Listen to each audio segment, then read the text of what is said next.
Well, hold on a minute. I can't tell. Maybe it is, maybe it isn't. Well, what did she say when you asked who's called? She said just a friend. Oh. Well, how did she say it? She said just a friend. How many ways are there to say it? Well, I'll tell you. Phony, nervous, sincere, drunk. Oh, scared, guilty, lying. Offhanded, perplexed, deceitful. Anonymous. This isn't Scrabble, for God's sake. Let me talk to her. No, she didn't ask for you. She didn't ask for you either. I know Myra's voice. Let me talk to her. Hello? No, it isn't. This is Glenn's friend Len. No, Ken's getting Glenn. You sound awfully familiar. Do I know you?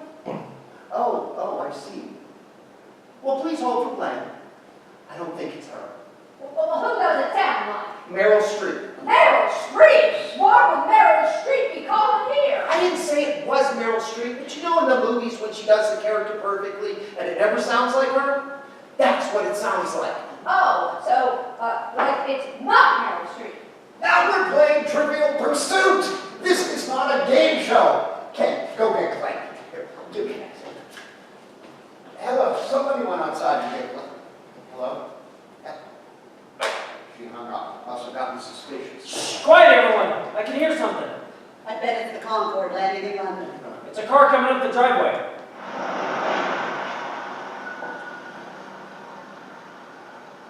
I bet it's Myra. I bet it's Barry Jones from Venezuela. We got trouble. Oh, God, we got trouble. What is it? The police. It's a police car. I told you we should have called the police. Now look what happened. The police came. Who would call the police? Oh, maybe it was Myra. Maybe it was Charlie. Maybe it was Cassie. You two were arguing out there. Did she use my phone? Doctor called. She hit me with it. My new phone in my new car?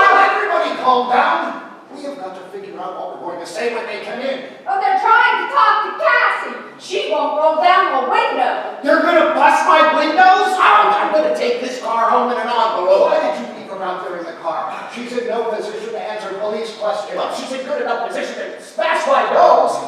Damn, I got blood on my shirt. And you're running for state senate. I wouldn't let you run for Chinese food. What's wrong with you people? I've got a 6-year-old at home who behaves better than we do. Well, fine, bring him over here. Let him talk to the Calm police. down, Len. She's doing her share. She's the one who called Dr. Dudley. Everybody call Dr. Dudley. He's in the yellow pages in China. Well, maybe Dudley called the police. Oh, it's the phone again. He's right. Guess him twice in a row. This genius is going to save our lives. Hello? Yes, he is. Hold on a minute, please. Glenn, it's for you. It's the same woman who called before. What say, woman? She wouldn't say. Maybe it was Myra. Maybe it was Meryl Streep. Meryl Streep? Yeah, well, you know how she sounds in the movies. Like she always does the character perfectly, but it's not really her. That's how this person sounded. We have two policemen at the door. She's giving out a resume at a party. Uh-oh, they're walking over here. Hello? Oh, they're on their way over. Oh, hi, how are you?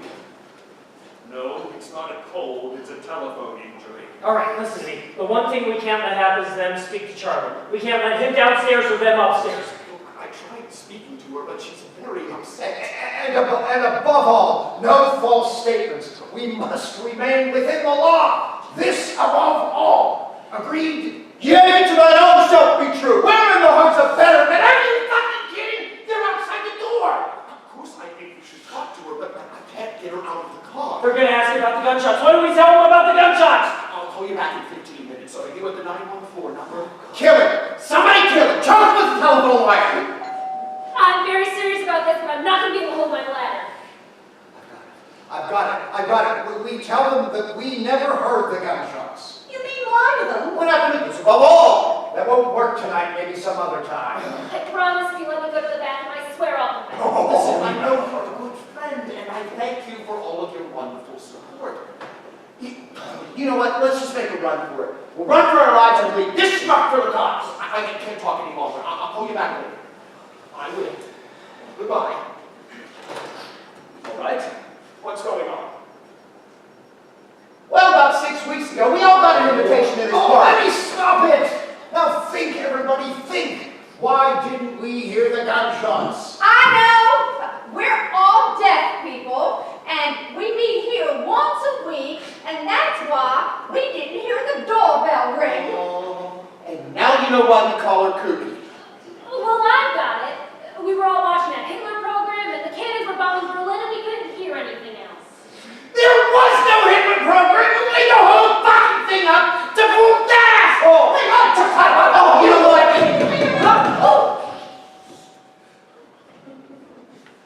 We have to let them in. Clem, open the door. I can't, I'm in charge of the music. That's it. The music. What is it? The music was on. We were all dancing. We never heard the gunshots. Claire, put the music on. Wait! Don't turn it on just yet. There's one last thing we have to do. What? One of us has to be Charlie, just in case. Just in case what? Just in case the police want us to be Charlie. Ken is right. Charlie is in no condition to tell the real story. That's because no one's heard the real story yet. But we have to make sure that whatever the story the police hear has to be the one that's not going to get us all in trouble.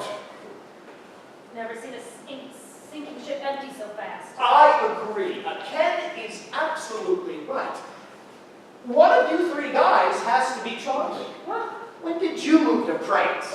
Let's be honest. I never even heard the gunshots. Bang! Bang! The bastard! Isn't it against the law to impersonate a real person? Yes, it is, honey, but not if you do it well. Can you believe we actually married these men? You know what? We are talking a major felony here. Do you want to spend the next 30 years in a maximum security prison dressed in your tuxedo? No, we're all in this together. Glenn. All right. Here's how we're going to do it. You put out 2 fingers or 1 finger. 3 guys are the same, and if 1 guy's different, that guy's Charlie. Are we ready? Here we go. Whoa, whoa, whoa, whoa. Who made you Don Corbio? You got a better idea? Yeah. Let's let the women wrestle for it. Oh, come on. Let's get this over with, for Christ's sake. All right, here we go. Let's go. Ready? 1, 2, 3. 2 and 2, no good. Again, ready? 1, 2, 3. All the same, no good. Again, ready? 1, 2, 3. Ah! What do you mean, a hot leg? We all have 2 fingers out. You have 1 finger. No, I had 2 fingers out. They were stuck together. I thought so. It's on 1 finger, Lenny. No, it was 2. I swear to God. It was one finger. I saw it. And that man graduated from John Hopkins. Go on upstairs, Lenny, and don't come down unless we call you. No, because I'm anxious to come down as Charlie. All right, Claire, turn on the music. All right, everybody get your partners now. Okay?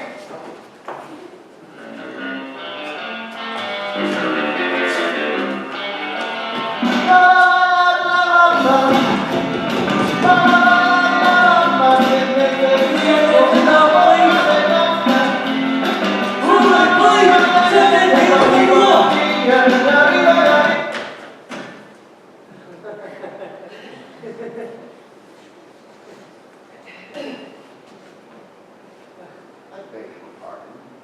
May I ask what you're doing here?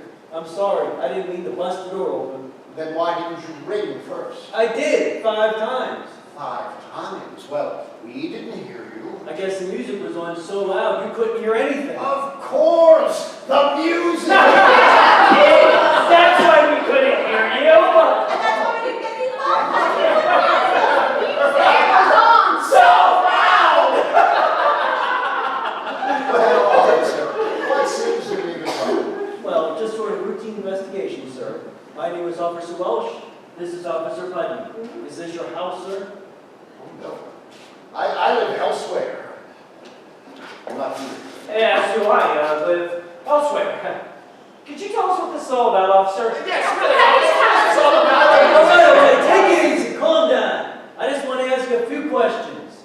I asked who the owner of this house is. Well, we'd be delighted to tell you, officer. But first, I think it's customary that you inform us to why these questions are being asked of us. You're a lawyer, aren't you? Yes, I am. Well, as a lawyer, you understand I'm obligated to answer these questions. I was hoping someone would be cooperative enough to tell me the owner's name. Brock. Charlie Brock. Could you tell me if Mr. Brock is at home at present? Not sure. Chris, is Charlie home? Charlie? I think he went to walk the dog. And he'll be back soon? I don't think so. It's a dachshund. They take a very small step. He's home. He came back, officer. Well, then could I possibly see Mr. Brock for a moment? Well, officer, as you can see, this is an awkward time. We're currently celebrating a party. Yes, I noticed. What's the occasion? The 10th wedding anniversary of Charlie Meyer Brock. I won't take long. I just need a minute of his time. Well, unfortunately, Mr. Brock is sleeping. Sleeping? In the middle of his anniversary party? He took a couple sleeping pills. He's suppressed. Well, then could I see Mrs. Brock? Mrs. Brock isn't here either. She's not. Why do you think Mr. Brock was depressed? Where is she? Her father broke his hip and she had to take him to the hospital. During her anniversary party? Couldn't someone else take him to the hospital? Oh, there is in California. It has to do with cousins and hips and warts. It's all very complicated. You, sir. Something wrong with your eye?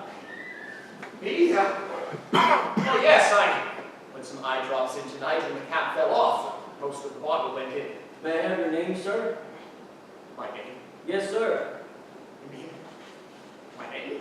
Yes, sir. Is there a problem with giving me your name? I'm sorry, I'm just having trouble seeing you. You don't have to see to talk, sir. The drops didn't go in your mouth, did they? Officer, I think you're being unnecessarily abusive to these people. Now, if you're going to continue this line of questioning, you'll have to tell us what this is all about. Yes, sir, I will.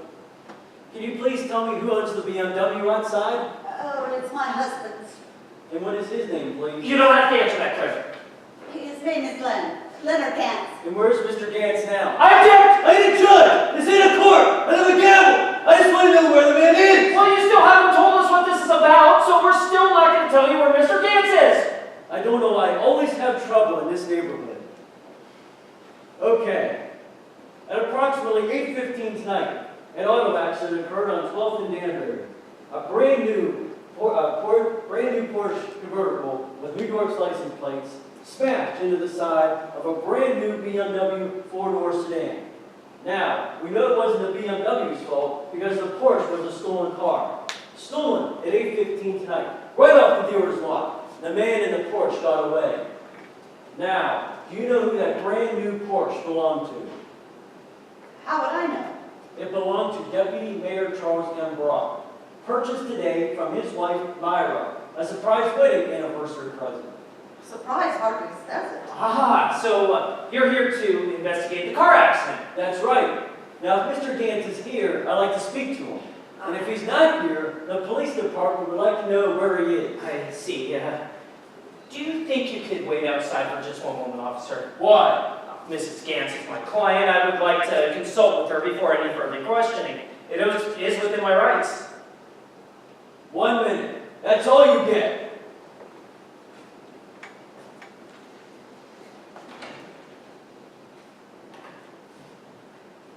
All right, we don't have much time. One of us has to be Lenny. What are you talking about? The man doesn't know about the gunshots. He just wants to ask Lenny about the car accident. But Lenny can't be Lenny because we need Lenny to be Charlie just in case he wants to ask Charlie about the new car. We can't let him see Charlie because Charlie has a bullet hole in his ear.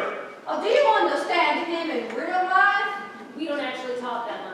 All right, come on, Glenn. We have to choose again. Oh, no, you leave me alone with this stupid game. I know it's stupid, but we have to do this. We need a Lenny. Never mind, the girls will do it. Come on, ladies. The young woman's husband is Len.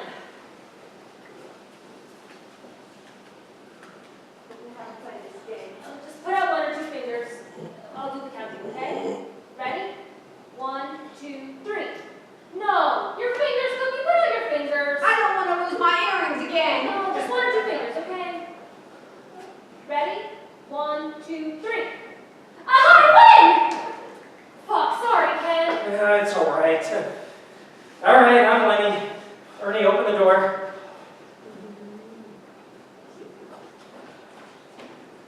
I'm glad to see you're not dancing again. Now, where's Mr. Leonard Gantz? He's right here in this room. I'm Leonard Gantz. You are? Yes? How come it took you a whole minute to think of your name? Never rush your answers, Harvard Law School. Never trust a man who doesn't know if he's here or not. Police Academy. Who are you, ma'am? His wife. His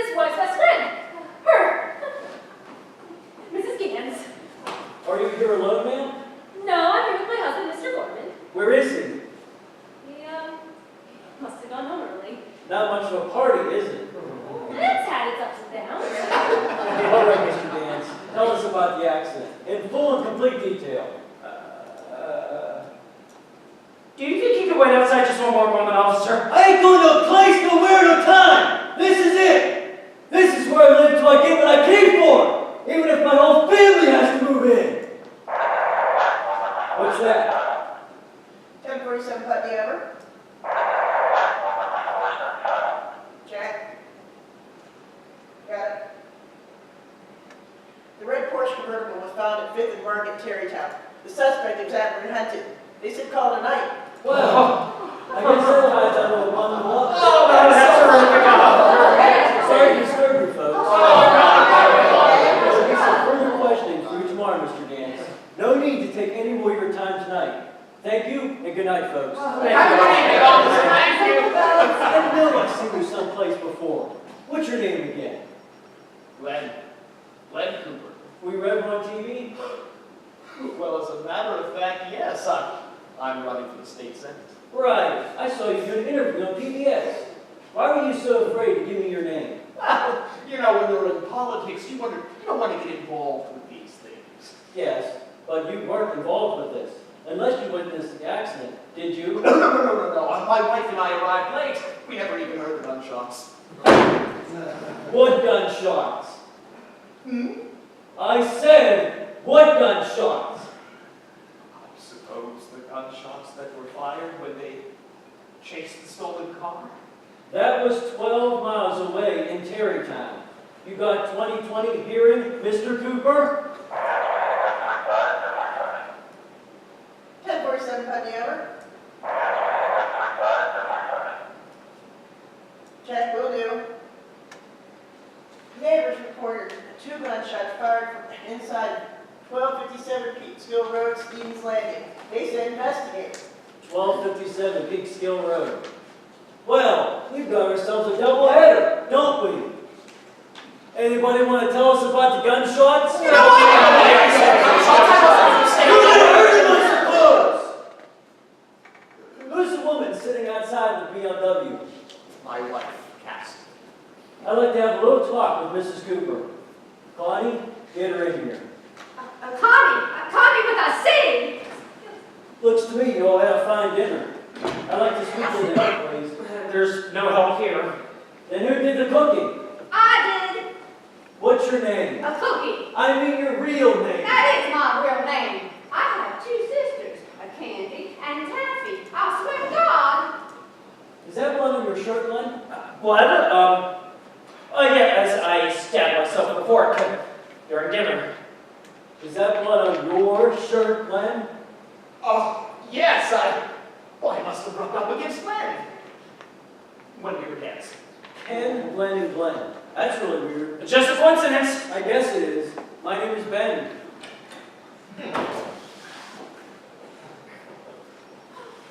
Are you all right, Mrs. Cooper? I'm fine, officer. I'm not pressing charges.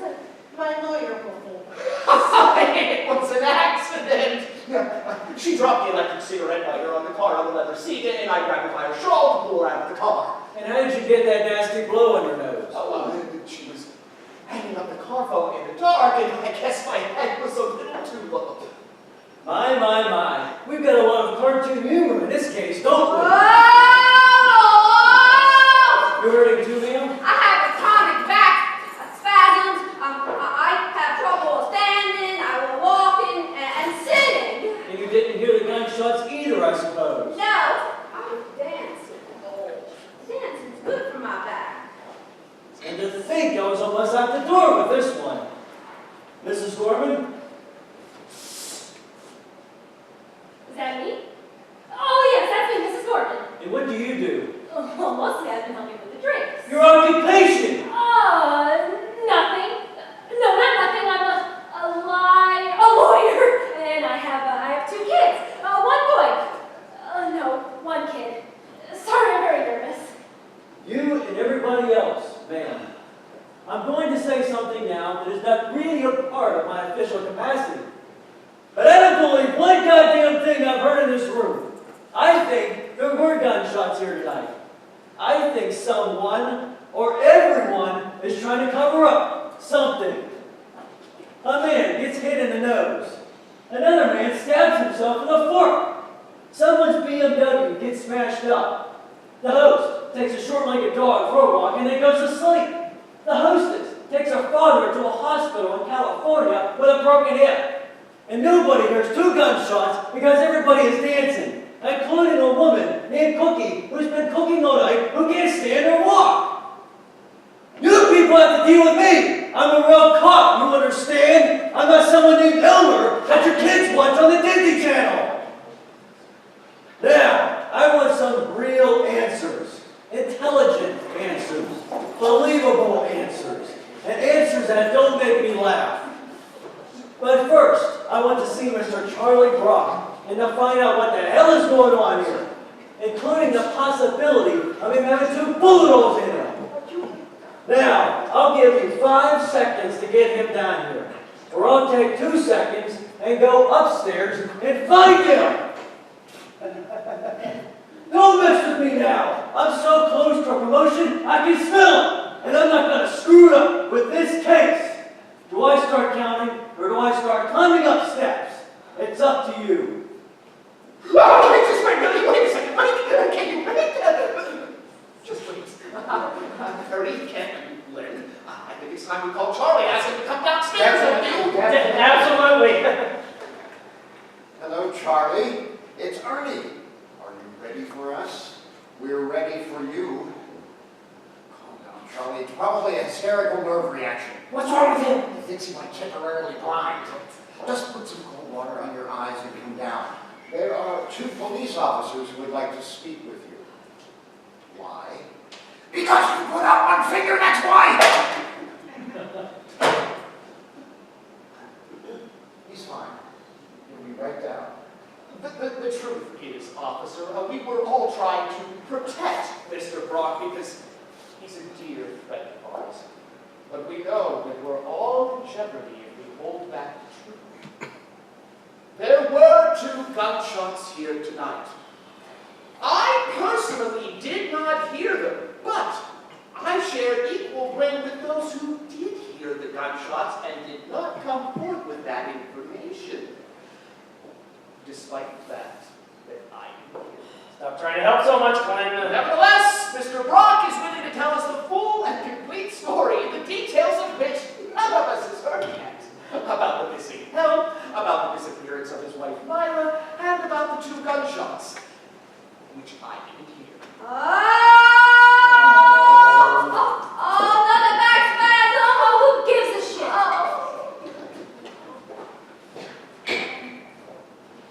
Hello, Charlie. Hi, Charlie. You feeling all right, Charlie? I'm Officer Welsh, Mr. Brock. This is Officer Putney. Please sit down.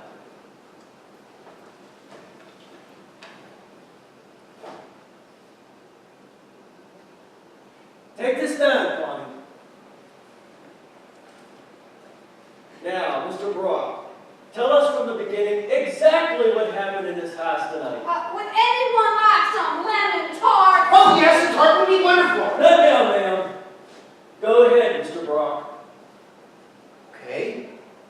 The story, as it happened, as I remember it, as I am telling it.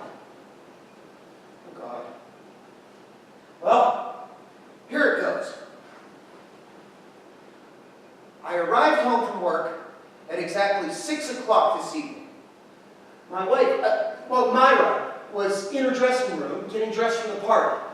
I grabbed a bottle of champagne from the refrigerator and headed upstairs. Rosita, the Spanish cook, was with Ramona, her Spanish sister, and Romero, her Spanish son. They were cooking an Italian dinner. They were waiting for Myra to tell them when to start the dinner.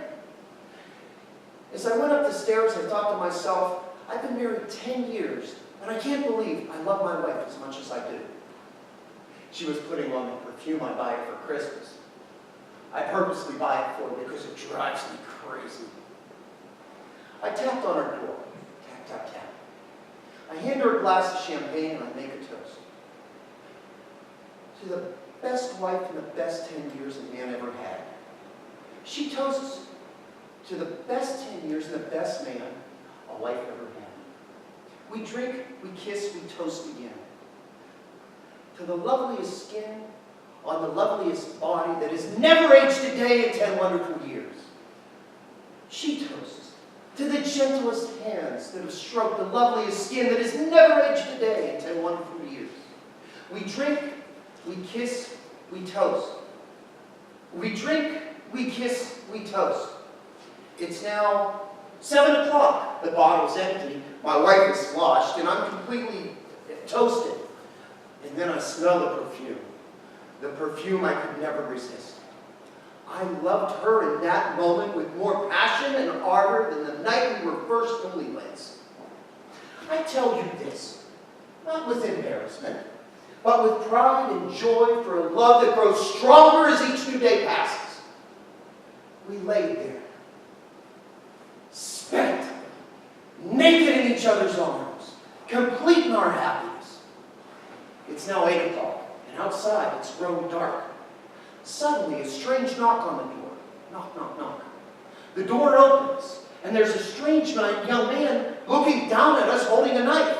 Myra screams. I run to get my gun from the drawer. Myra grabs a towel and shields herself. I come back out with the gun ready to save my wife's life. The young man holds out the knife and looks at me, says in Spanish, Yo cuento ese diablo enchilada turquesa en quinto minuto. But I don't speak Spanish, and I've never met Rosita San Romero before, and I didn't know the knife was for cutting up a salad, and that they were asking me, should they start the dinner now? So I aimed my gun at him. But Myra grabs my arms, the gun goes off, and I shoot myself in the left earlobe. Rosita San Romero runs downstairs and tells Rosita and Ramona, Mamacita, mira que pasa. Mira que pasa, el hombre vengo allá. El hombre que loco, que bang bang. The strange man took a shot at me. So Ramona, Rosita, and Romero leave in a huff. Outside, I hear a car coming up. It's the first guests. My wife Myra grabs a bath towel, rushes downstairs to stop Rosita, Ramona, and Romero from leaving, or else we'll have no dinner. But they drive off and they're after Romeo. I look outside, and I think someone's trying to steal my beautiful black Mercedes. So I take another shot at them. Myra comes downstairs to go to the basement where we keep the cedar chest. She's looking for the dress she wore last year for Bonds for Israel. But she can't find the light, trips down the stairs, passes out in the dark. I come downstairs, see the basement door is open, and thinking the strange young man is going to come back, I close and lock the basement door, not realizing Myra's downstairs. I then run upstairs to grab some aspirin because the hole in my ear is killing me. But the blood on my fingers gets in my eyes, and I take 4 Valium instead. I hear the guests come in, and I want to tell them to go look for Myra, but I can't talk because of the Valium. So I decide to write a note, but it comes out gibberish, and I was afraid that the guests would think it was an apparent suicide attempt and call the police. And I know my friend Verlaine Cooper is coming, and it would be horrible for his campaign to get involved with a suicide attempt. So I tear up the note, and I throw it in the trash. Just as my guests were coming into the bedroom screaming, what happened, I pass out on the bed. And that is the whole story, just as sure as my name is Charlie Brock. I buy it. I buy the whole thing. You know why I buy it? I buy it because I liked it. I didn't believe it, but I liked it. I love my wife too, and that's why I want to get home early. Sorry to bother you folks. Take care of that ear, Mr. Brock, and happy anniversary.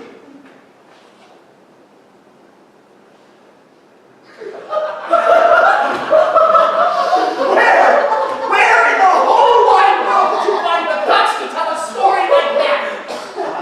Made it up. Of course you made it up, but when? As I was telling you, sentence by sentence, word by word, I had no idea where I was going. I just kept right on going. Oh, you don't even speak Spanish. I know. I made the Spanish up too. You shit, we all would have gone to jail for perjury. I know. It was the ultimate challenge, the ultimate chutzpah. I have never had so much goddamn fun in my life. I am impressed. I am sincerely sincerely and deeply impressed. You, Lenny, have one of the weirdest minds I have ever come across. A toast to my husband Lenny. Just when I was getting bored with our marriage, I fell in love with him all over again. To Lenny! I have an interesting question. What? What do you think really did happen to Charlie and Myra? Hello? Charlie! Yes, you're all here. Are you filling up for some company? Wonderful. We are dying to hear the story. We'll be right up. Charlie is going to tell us the whole story. I hope it's shorter than Lenny's story. Oh, do you think we can go back later and find my crystal, honey? I will buy you 1,000 crystals, Angel. Open the door! Open the door, let me out! Who is it? It's Myra!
My dad said, "You can speak a little bit louder than that." And I'm like, "Oh yeah, the only reason why I'm not doing it right now."